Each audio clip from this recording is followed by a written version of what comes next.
Nigerian government came out openly and denied there is no massacre, there is no genocide of Christians in Nigeria. As Nigeria government keeps denying Christian genocide in Nigeria, evidences from Christians at the heart of the killings keep emerging. And look at it today. Is there any Muslim here? No. United Nations, I know you're watching me. American Senate, you are watching what I'm doing, I'm saying here. Special advisor to Trump. Now, please tell Trump to save our life in Nigeria. They are killing Christians in Nigeria, massacre Christians. If they say they kill Muslims, Muslims are being killed. By who? By Muslims. Meanwhile, President Trump has reiterated his resolve to protect Christians in Nigeria who are crying out for help. They're killing record numbers of Christians in Nigeria, and they have other countries very bad also. You know that part of the world very bad. They're killing the Christians and killing them in very large numbers. We're not going to allow that to happen. And this is Trump keeping to his campaign promise. When I return to the White House, I will once again aggressively defend religious freedom in all of its forms, and many forms, but we will defend it in every single one of its forms. A popular cleric in Nigeria, Bishop David Abayoye, has also spoken out confirming that there's an ongoing Christian genocide which is spreading down to the southern and eastern Nigeria. People claiming that there is no genocide of Christians in the nation. Information with facts can never be thwarted. You see people buried in hundreds and you say there is no genocide. What a wicked set of people. Agree, there are people killed in other places for other reasons, but this one is very clear, and gradually is eating down to the south, southwest, southeast, and many so-called leaders for their personal interests are claiming it's not true, selling out their faith if they have it at all. Jesus said, when I come, will I find the faith? And we are standing here to say to Jesus, the faith will keep standing. Raise your voice in a few seconds. Father, strengthen the brethren, strengthen the faith. A resident in Mongo local government area has decried that Christians in the LGA are targeted for extermination as curfew placed by the government only affect Christian zones, giving the Muslims to walk freely to burn down Christian houses. I'm Kancha Mango local government. I'm here to report the situation in Mango local government to the whole world to understand what is happening in Mango at this particular point in time. The military are the ones sending our people away to allow the militia to burn their houses. At this particular point in time, they have sent every Christian away from the new market, and thereby leaving the Muslims to go and burn their houses. They set the curfew. The curfew is only restricted to only people within Mango, within the Christian domain. But in the Muslim domain, they are free to move and do whatever they wanted to do. And not only that, the military has killed 3 of our young men, in which I know one is from my own church. They killed one yesterday, and I reported to the security. He said that it was a fake soldiers. At first he said I was lying, until I proved to him beyond a doubt. Then finally he said, I said no, it's not a fake soldier. It's a real soldier who killed him. So I said no, it's a soldier that killed him. Finally they made signal to the soldier and he disappeared from the scene. This thing go on and on. Now that I'm speaking to you, all of them are switched off their phone, and they allow the place to be burned down and raised by the people. And this is what is going on even now that I'm speaking to you.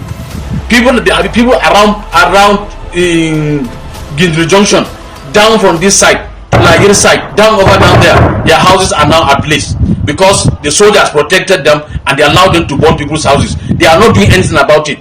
So we in Mango local government, as far as Christians are concerned, we don't want the military in Mango local government. They should park at their load and go. We don't want them.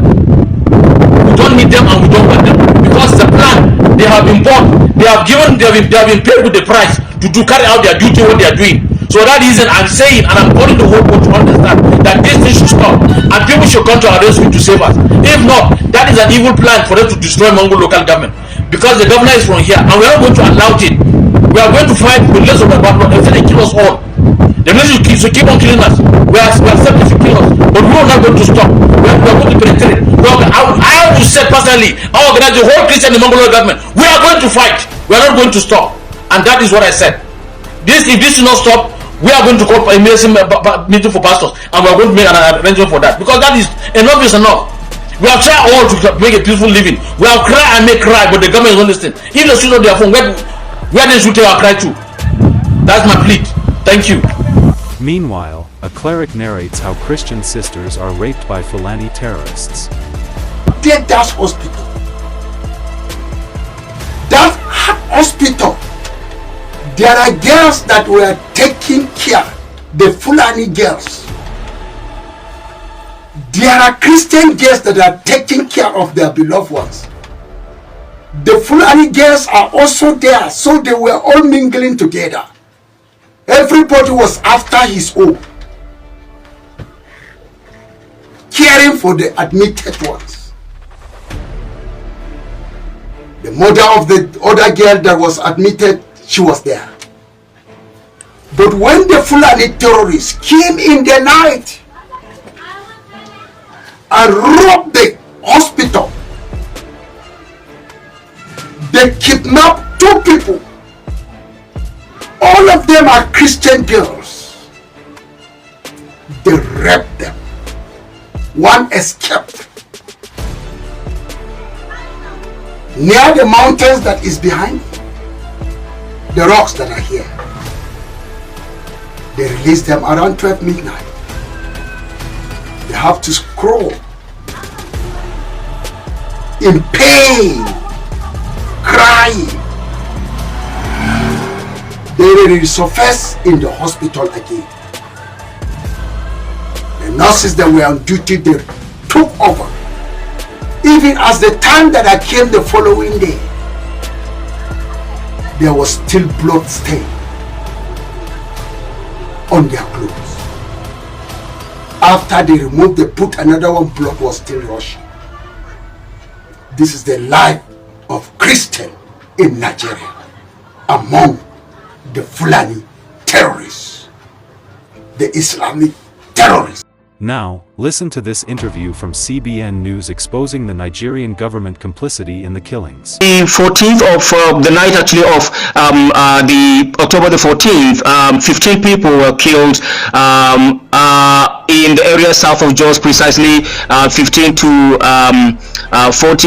50 miles south of Jos, in the Bokos and Barkin-Ladi areas. 11 people were killed in one community, and there were 2 other communities where 2 people each were killed. And those attacks on October the 14th happened just a few hours after 2 people were buried in another community just on the southwest of Jos, the capital of Plateau State. And of course, this is just the most recent of such incidences. In the past 2 weeks, actually, we've buried more than 25. So the videos that we're showing right now on screen, the videos that you sent me, Masara, what are we looking at? What is this burial?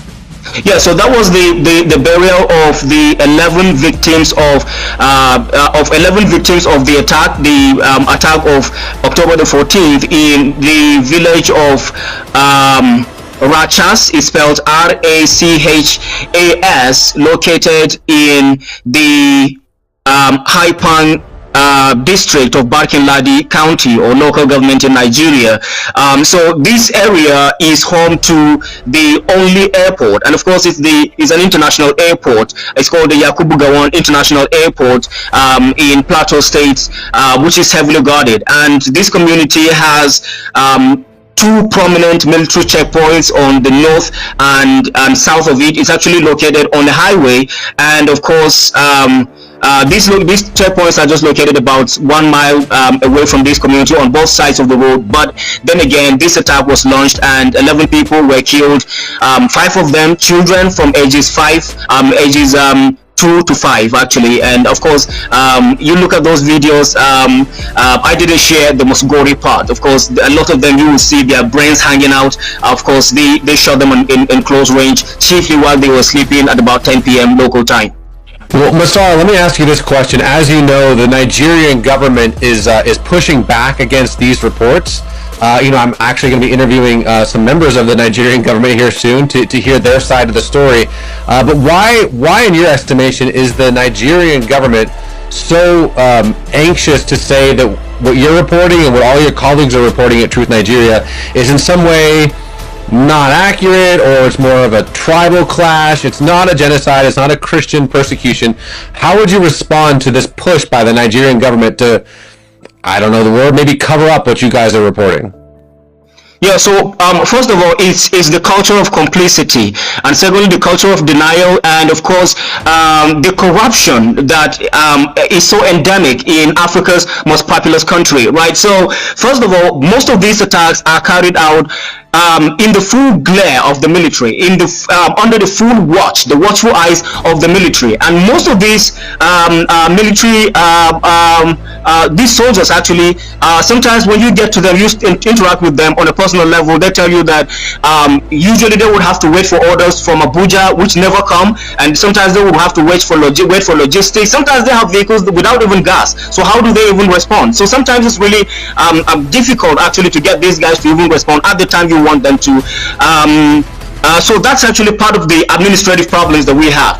And then, of course, on another level, you have also this culture of complicity. A lot of the terrorists, a lot of the soldiers are in active connivance with these terrorists. Sometimes, actually, I have interacted with, sources. Of course, our intelligence has shown us that sometimes these terrorists even buy time, literally pay for time, like time within which they will have to operate. And usually you see this happening every now and then. The soldiers, there are military checkpoints and military bases dotted across the entire landscape, chiefly located within 1 to 2 mile distance, yet the soldiers never show up. Sometimes, if they will show up several hours after the attack is complete, just like we had on the night of October the 14th. And what is even far more interesting is that the attack of this Tuesday, which was October the 14th, followed just few hours, less than 10 hours after a so-called peace meeting was held between Christian leaders and Muslim leaders, which was part of the efforts by the Nigerian authorities to just explain away, dismiss these attacks as mere clashes between sedentary farmers and semi-nomadic cattle herders. Now, again, if you remember, last week, it was on the 9th that we have had an interview where I told you about Christians who were slaughtered along a highway south of Jos. Those Christians were actually, majority of them were returning from another peace meeting in the same Barkin Ladi County, right? So they were summoned to these meetings where they were forced to make verbal agreements or sign peace agreements or make commitments for peace and all of that.